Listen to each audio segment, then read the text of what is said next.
ಮೊದಲನೆಯ ವಚನ ಸುಜ್ಞಾನ ಗ್ರಂಥದಿಂದ ವಾಚನ. ಅಧ್ಯಾಯ 1 ವಚನಗಳು 13ರಿಂದ 15ರವರೆಗೆ. ಅಧ್ಯಾಯ 2 ವಚನಗಳು 23ರಿಂದ 24ರವರೆಗೆ. ದೇವರು ಉಂಟು ಮಾಡಿಲ್ಲ ಮರಣವನ್ನು, ಆತ ನೋಡಿ ಹಿಗ್ಗುವನಲ್ಲ ಜೀವಿಗಳ ಸಾವನ್ನು. ಅಸ್ತಿತ್ವದಲ್ಲಿರಲೆಂದೇ ದೇವರ ಸೃಷ್ಟಿಸಿದನು ಸಮಸ್ತವನು. ಸೃಷ್ಟಿಗಳಲ್ಲಿದೆ ಆರೋಗ್ಯ, ಅವುಗಳೆಲ್ಲ ಮಾರಕ ವಿಷವು. ಅದು ಲೋಕಕ್ಕೆ ಈ ಲೋಕದ ಮೇಲಿಲ್ಲ ಅಧಿಕಾರವು. ಅಂತ್ಯವೆಂಬುದಿಲ್ಲ ನ್ಯಾಯ ನೀತಿಗೆ. ದೇವರು ಮಾನವನನ್ನು ಸೃಷ್ಟಿಸಿದ್ದು ಅಮರತ್ವಕ್ಕಾಗಿ. ಅವನನ್ನು ರಚಿಸಿದ್ದು ತಮ್ಮ ಸ್ವರೂಪಕ್ಕನುಗುಣವಾಗಿ. ಸೈತಾನನ ಮತ್ಸರದಿಂದಲೇ ಮರಣ ಪ್ರವೇಶಿಸಿತು ಲೋಕವನ್ನು. ಅವನ ಪಕ್ಷಕ್ಕೆ ಸೇರಿದವರೆಲ್ಲರೂ ಅನುಭವಿಸುವರು ಅದನ್ನು. ಪ್ರಭುವಿನ ವಾಕ್ಯ. ದೇವರಿಗೆ ಕೃತಜ್ಞತೆ ಸಲ್ಲಲಿ.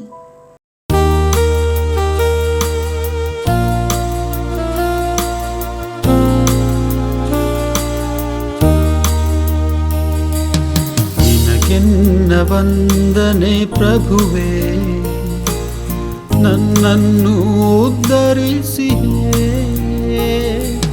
ನಿನಗೆನ್ನ ವಂದನೆ ಪ್ರಭುವೇ, ನನ್ನನ್ನು ಉದ್ಧರಿಸಿಯೇ.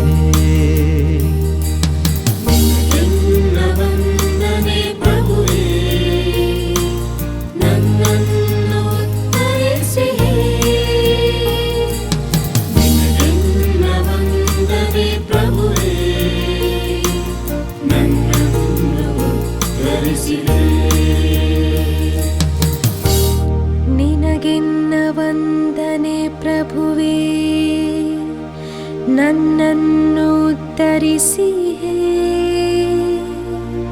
ಶತ್ರುಗಳೆನ್ನ ಕುರಿತು ಹಿಗ್ಗದಂತೆ ಮಾಡಿದೆ. ಪಾತಾಳದಿಂದೆನ್ನ ಪ್ರಾಣವನ್ನು ಮೇಲೆತ್ತಿದೆ. ಬದುಕಿಸಿದೆ ದೇವ ಸಮಾಧಿ ಸೇರಗೊಡದೆ.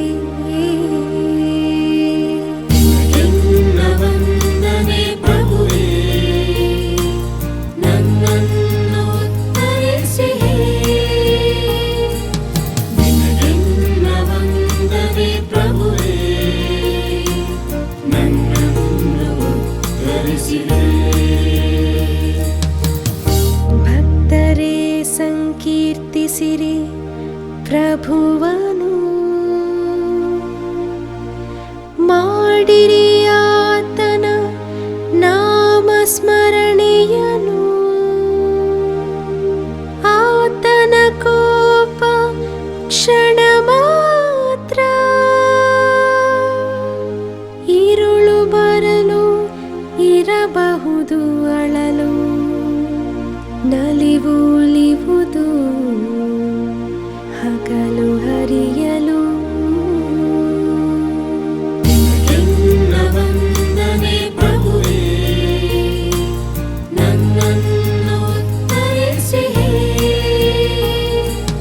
ನಿನಗೆನ್ನ ವಂದನೆ ಪ್ರಭುವೇ, ನನ್ನನ್ನು ಉದ್ಧರಿಸಿಯೇ.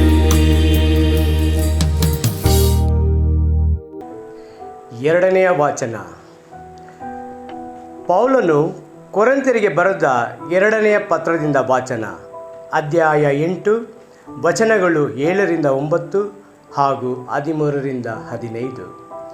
ಸಹೋದರರೇ, ವಿಶ್ವಾಸ, ವಾತ್ಸಲ್ಯ, ಜ್ಞಾನ, ಶ್ರದ್ಧೆ, ನಮ್ಮ ಬಗ್ಗೆ ನಿಮಗಿರುವ ಪ್ರೀತಿ, ಈ ಎಲ್ಲ ವಿಷಯಗಳಲ್ಲೂ ನೀವು ಸಮೃದ್ಧರಾಗಿರಿ. ಹಾಗೆಯೇ ಈ ಸೇವಾ ಕಾರ್ಯದಲ್ಲೂ ಸಮೃದ್ಧರಾಗಿರಿ. ಪ್ರಭು ಯೇಸು ಕ್ರಿಸ್ತರ ಕೃಪಾಶಕ್ತಿಯನ್ನು ನೀವು ಬಲ್ಲಿರಿ. ಅವರು ತಮ್ಮ ಬಡತನದಿಂದ ನಿಮ್ಮನ್ನು ಶ್ರೀಮಂತವಾಗಿಸಲೆಂದು ತಾವು ಶ್ರೀಮಂತರಾಗಿದ್ದರೂ ನಿಮಗೋಸ್ಕರ ಬಡವರಾದರು. ನಿಮ್ಮ ಕೊಡುಗೆಯಿಂದ ಇತರರ ಕಷ್ಟ ಪರಿಹಾರ ಬೇಕು. ಆದುದರಿಂದ ನಿಮಗೆ ನಷ್ಟ ಉಂಟಾಗಬೇಕು ಎಂದು ನಾನು ಹೇಳುತ್ತಿಲ್ಲ. ಈ ವಿಷಯದಲ್ಲಿ ಒಂದು ಸಮಾನತೆ ಇರಬೇಕು. ಈ ಕಾಲದಲ್ಲಿ ನಿಮಗೆ ಸಮೃದ್ಧಿಯಾಗಿರುವುದರಿಂದ ಅವರ ಕೊರತೆಯನ್ನು ನೀವು ನೀಗಿಸಬೇಕು. ಮುಂದಕ್ಕೆ ಅವರು ಸಮೃದ್ಧಿಯಿಂದಿರುವಾಗ ನಿಮ್ಮ ಕೊರತೆಯನ್ನು ಅವರು ನೀಗಿಸುವರು.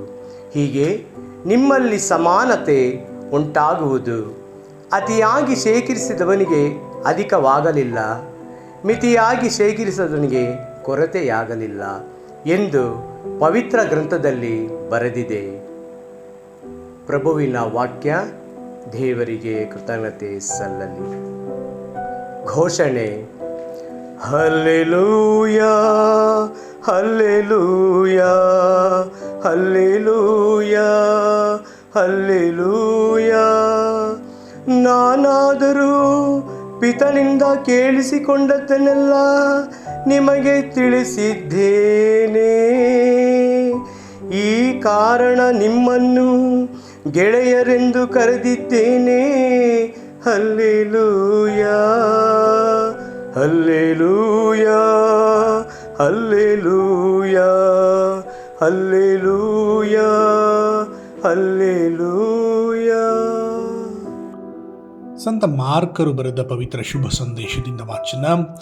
ಅಧ್ಯಾಯ 5 ವಚನಗಳು 21ರಿಂದ 43ರವರೆಗೆ. ಆ ಕಾಲದಲ್ಲಿ ಯೇಸು ದೋಣಿಯನ್ನೇರಿ ಸರೋವರದ ಈಚೆ ದಡಕ್ಕೆ ಮರಳಿದರು. ತೀರವನ್ನು ಸೇರಿದೊಡನೆ ದೊಡ್ಡ ಗುಂಪಾಗಿ ಅವರ ಸುತ್ತಲೂ ನೆರೆದರು.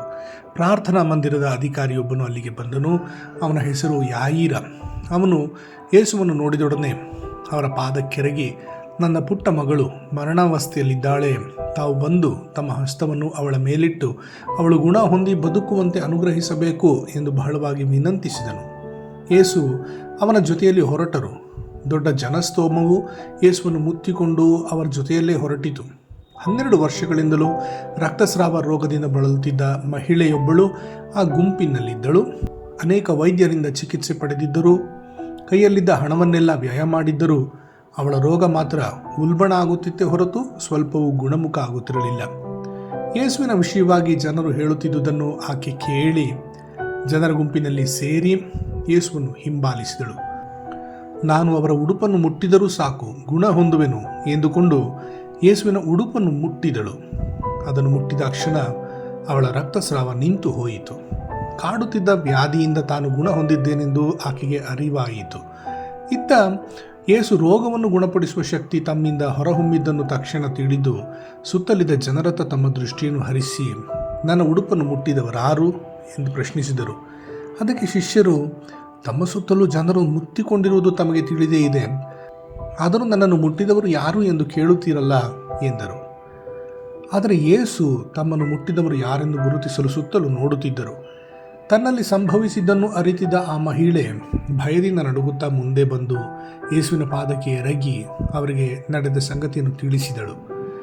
ಯೇಸು ಆಕೆಗೆ, ಮಗಳೇ, ನಿನ್ನ ವಿಶ್ವಾಸ ನಿನ್ನನ್ನು ಗುಣಪಡಿಸಿದೆ, ಸಮಾಧಾನದಿಂದ ಹೋಗು, ವ್ಯಾಧಿ ಮುಕ್ತಳಾಗಿ ಆರೋಗ್ಯದಿಂದಿರು ಎಂದು ಅನುಗ್ರಹಿಸಿದರು. ಯೇಸು ಇನ್ನು ಮಾತನಾಡುತ್ತಾ ಇರುವಾಗಲೇ ಯಾಯಿರನ ಮನೆಯಿಂದ ಕೆಲವರು ಬಂದು ಅವನಿಗೆ, ನಿಮ್ಮ ಮಗಳು ತೀರಿ ಹೋದಳು, ಇನ್ನೇಕೆ ಗುರುವಿಗೆ ತೊಂದರೆ ಕೊಡುತ್ತೀರಿ ಎಂದರು. ಅವರು ಹೇಳಿದ ಮಾತುಗಳನ್ನು ಯೇಸು ಕೇಳಿಯೂ ಅದನ್ನು ಲಕ್ಷ್ಯಕ್ಕೆ ತೆಗೆದುಕೊಳ್ಳದೆ ಯಾಯಿರನಿಗೆ, ಭಯಪಡಬೇಡ, ನಿನ್ನಲ್ಲಿ ವಿಶ್ವಾಸ ಹೊಂದಿದ್ದರೆ ಸಾಕು ಎಂದರು. ಅನಂತರ ಪೇತ್ರ, ಯಾಕೋಬ ಹಾಗೂ ಅವನ ಸಹೋದರ ಯೋಹಾನ ಇವರನ್ನು ಮಾತ್ರ ತಮ್ಮ ಜೊತೆಯಲ್ಲಿ ಕರೆದುಕೊಂಡು ಯಾಯಿರನ ಮನೆಯನ್ನು ತಲುಪಿದರು. ಅಲ್ಲಿ ಜನರ ಗೋಳಾಟ, ಗೊಂದಲದ ದೃಶ್ಯ ಅವರ ಕಣ್ಣಿಗೆ ಬಿತ್ತು. ಯೇಸು ಮನೆಯೊಳಕ್ಕೆ ಹೋಗಿ, ಏತಕ್ಕೆ ಇಷ್ಟೆಲ್ಲ ಗಲಭೆ ಗೋಳಾಟ? ಬಾಲಕಿ ಸತ್ತಿಲ್ಲ, ನಿದ್ರಿಸುತ್ತಿದ್ದಾಳೆ ಎಂದರು. ಇದನ್ನು ಕೇಳಿದ ಜನರು ಯೇಸುವನ್ನು ಪರಿಹಾಸ್ಯ ಮಾಡಿದರು. ಆದರೆ ಯೇಸು ಎಲ್ಲರನ್ನು ಹೊರಗೆ ಕಳುಹಿಸಿ ಬಾಲಕಿಯ ತಂದೆ ತಾಯಿಯನ್ನು ಮತ್ತು ತಮ್ಮೊಂದಿಗಿದ್ದ 3 ಶಿಷ್ಯರನ್ನು ಮಾತ್ರ ಕರೆದುಕೊಂಡು ಆ ಬಾಲಕಿಯನ್ನು ಮಲಗಿಸಿದ್ದ ಕೊಠಡಿಯನ್ನು ಪ್ರವೇಶಿಸಿದರು. ಆಕೆಯ ಕೈಯನ್ನು ಹಿಡಿದು ತಲಿತ ಕೂಮ್ ಎಂದರು. ಮಗಳೇ, ನಿನಗೆ ಹೇಳುತ್ತೇನೆ, ಎದ್ದೇಳು ಎಂಬುದು ಆ ಮಾತಿನ ಅರ್ಥ. ಅವಳು ತಟ್ಟನೆ ಎದ್ದು ನಡೆದಾಡತೊಡಗಿದಳು. ಅಲ್ಲಿದ್ದವರೆಲ್ಲರೂ ಆಶ್ಚರ್ಯಭರಿತರಾದರು. ಅವಳಿಗೆ 12 ವರ್ಷ ವಯಸ್ಸಾಗಿತ್ತು. ಈ ವಿಷಯವನ್ನು ಬೇರೆ ಯಾರಿಗೂ ತಿಳಿಸಬಾರದೆಂದು ಯೇಸು ಅವರಿಗೆ ಕಟ್ಟಪ್ಪಣೆ ಮಾಡಿದರು. ಬಾಲಕಿಯೇ, ತಿನ್ನಲು ಏನಾದರೂ ಕೊಡುವಂತೆ ತಿಳಿಸಿದರು. ಪ್ರಭುವಿನ ಶುಭ ಸಂದೇಶ. ಕ್ರಿಸ್ತರೇ ನಿಮಗೆ ಸ್ತುತಿ ಸಲ್ಲಲಿ.